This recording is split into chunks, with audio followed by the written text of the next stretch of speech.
Salut à tous et bienvenue sur mon blog. Si c'est la première fois que tu passes par là, n'oublie pas de t'abonner afin de ne pas rater les notifications. Alors aujourd'hui, je vais vous parler d'une histoire triste, hein. Parce que en fait, l'histoire là se passe même, je pourrais dire, autour de moi. Mais bon, sans que je ne sache, vraiment, réellement ce qui s'est passé, hein. Vous savez, quand vous faites confiance aux gens et tout, vous ne pouvez pas vous imaginer des choses. En fait, le monsieur en question, c'était une connaissance. C'était mon ancien bailleur. Je louais chez lui, j'avais pris un appartement. Puis bon, j'ai vécu dans son appartement à peu près, j'ai fait peut-être, je crois, 3 ans à peu près que j'ai vécu dans son appartement. Dans l'appartement de l'un de ses blocs qu'il louait. Alors, c'était un monsieur tellement gentil, serviable, que vraiment, tu pouvais lui donner la communion sans confession. Parce que tu ne pouvais pas t'imaginer que c'est un monsieur qui pouvait me tuer une mouche. En tout cas, bref, lui et moi, on a développé une relation amicale, hein. On se fréquentait, ils venaient chez nous, moi j'allais chez eux. Ils m'invitaient à manger et puis vice-versa. Alors, à un moment donné, il a décidé que, bon, s'il était seul, voilà, qu'il fallait qu'il rencontre quelqu'un et que, bon, la solitude commençait à le peser et tout. Donc, il s'est inscrit sur Internet et puis, bon, il a rencontré une jeune fille ivoirienne. Donc, il a rencontré la fille ivoirienne, ils ont commencé à correspondre et tout. Et puis, c'est comme ça qu'il a décidé d'aller rencontrer l'Ivoirienne en question, en Côte d'Ivoire.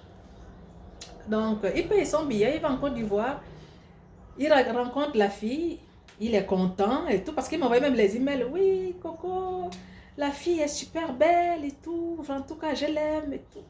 J'étais contente pour lui. Alors, il me dit, oui, mais elle a 3 filles, mais bon, ça ne me dérange pas.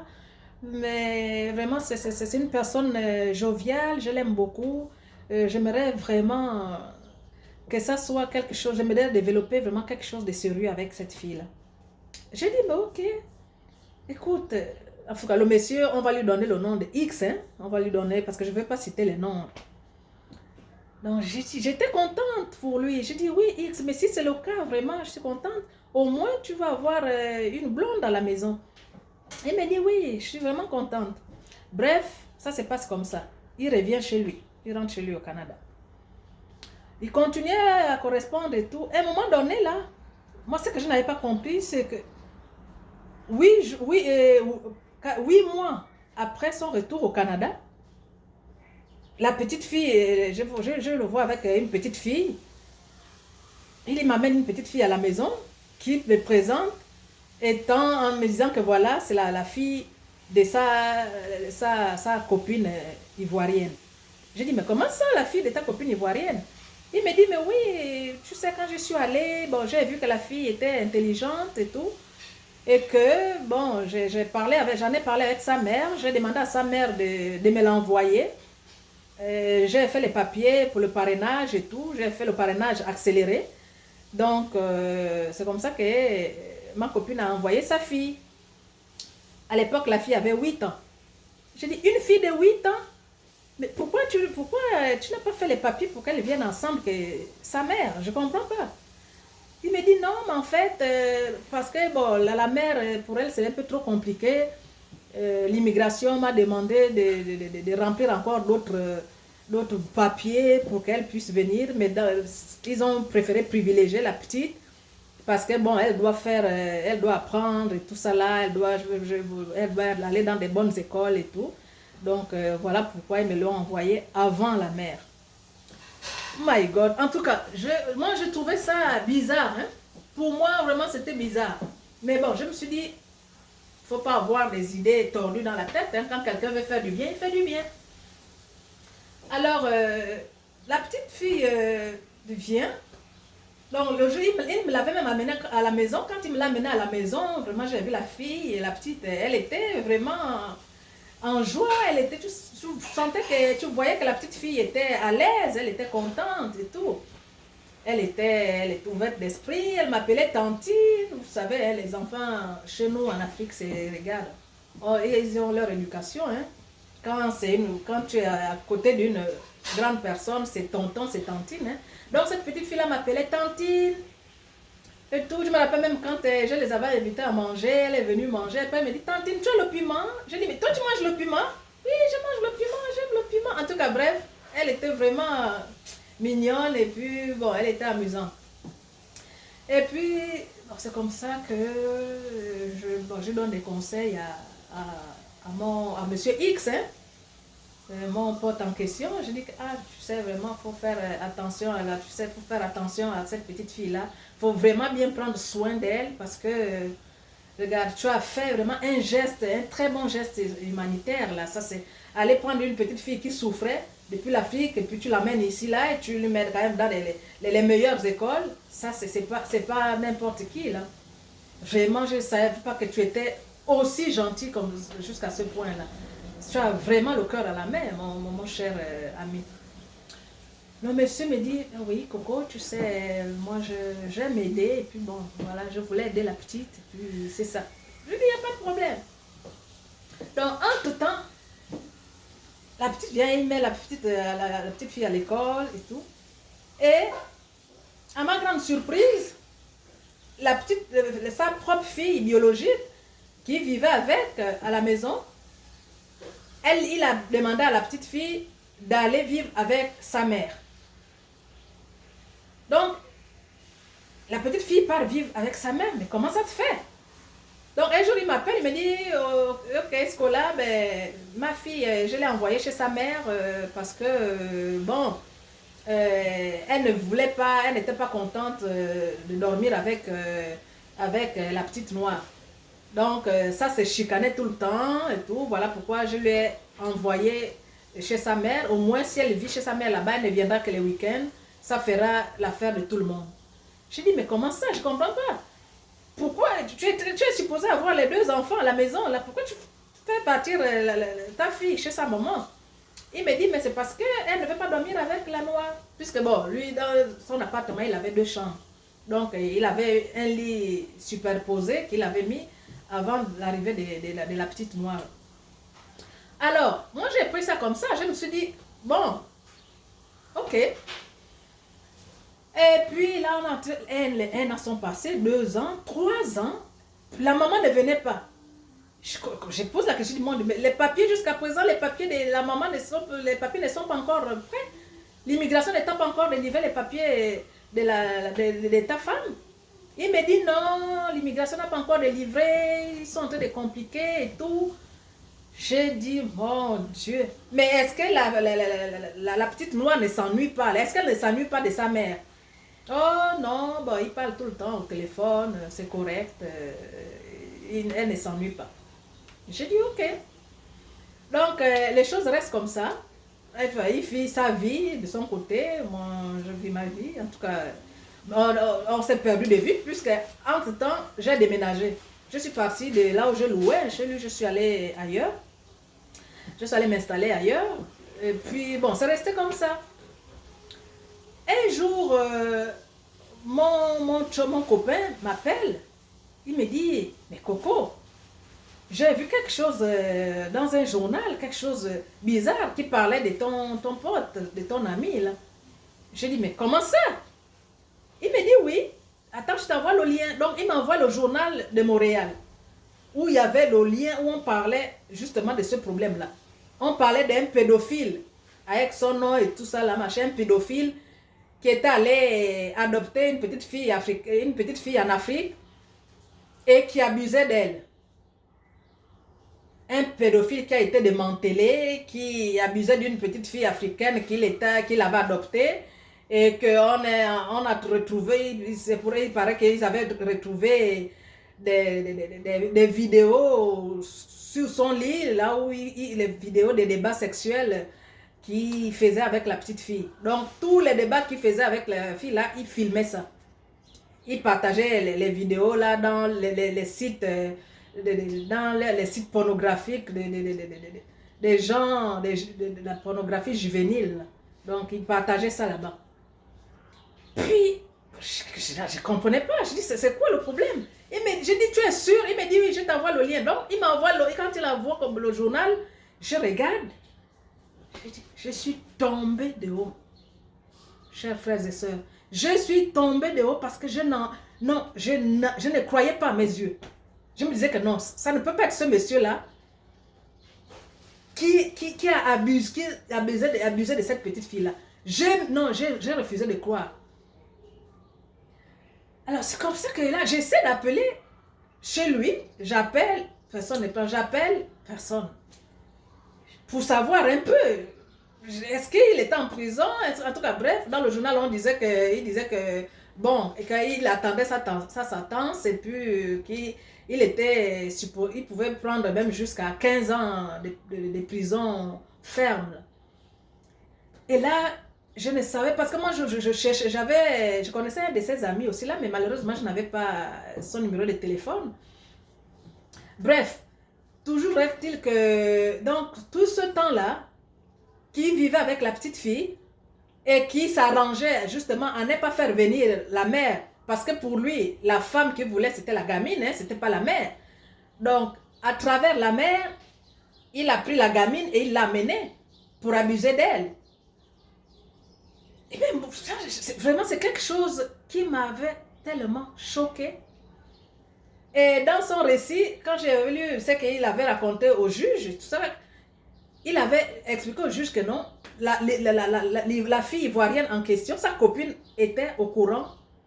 En donnant sa fille, sa copine était au courant de ce qu'il devait faire avec la fille. Donc, en clair, il fait comprendre au juge que sa copine africaine lui a donné délibérément sa fille comme ça, en disant, ok, prends ma fille, va faire d'elle ce que tu veux, moyennant de l'argent. Alors, ça, j'avais du mal, vraiment. Pour une femme africaine, j'avais du mal à comprendre ça. J'avais vraiment du mal à comprendre. Parce que, en tant que mère, tu prends ta fille, tu sacrifies pour de l'argent, tu donnes à un monsieur de près de 60 ans, une petite fille de 8 ans que tu remets à un monsieur de près de 60 ans pour de l'argent, en disant que bon, voilà, amène, prends-la comme femme et fais d'elle ce que tu veux. Ça là, c'est ce qui m'avait beaucoup plus choqué. C'est sachant que sa mère était au courant de ce qui se passait. Sa mère savait pourquoi elle mettait sa fille dans l'avion. Elle savait que sa fille, en partant là, elle devait jouer ce rôle-là avec son soi-disant copain ou fiancé ou autre, je ne sais pas comment elle pouvait appeler ça. Puisqu'il était question que c'était elle qui était la femme. Que c'était question que c'était elle qui était supposée être la femme du monsieur en question. Alors, vraiment, mes chères sœurs, quand nous vivons des choses comme ça, là, quand des choses comme ça se passent autour de nous, il faut vraiment être très vigilante, très vigilante. Il faut être très vigilante à l'avenir parce que on ne sait jamais.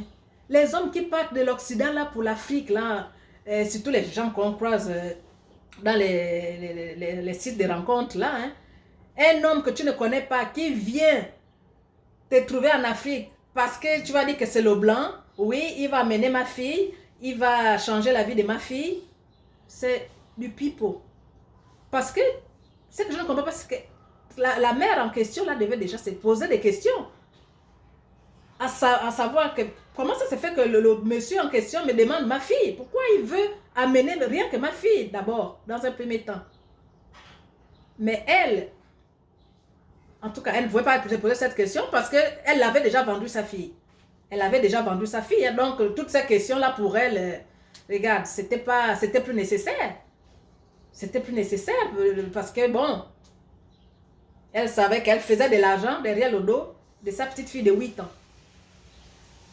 Donc, c'est comme ça là, que tout le monde a su que finalement, donc la petite fille que Monsieur X avait été allé prendre en Côte d'Ivoire pour garder, pour soi-disant éduquer, et élever, aider, lui mettre à l'école, Donc, en fait, c'était pour abuser de cette petite fille-là.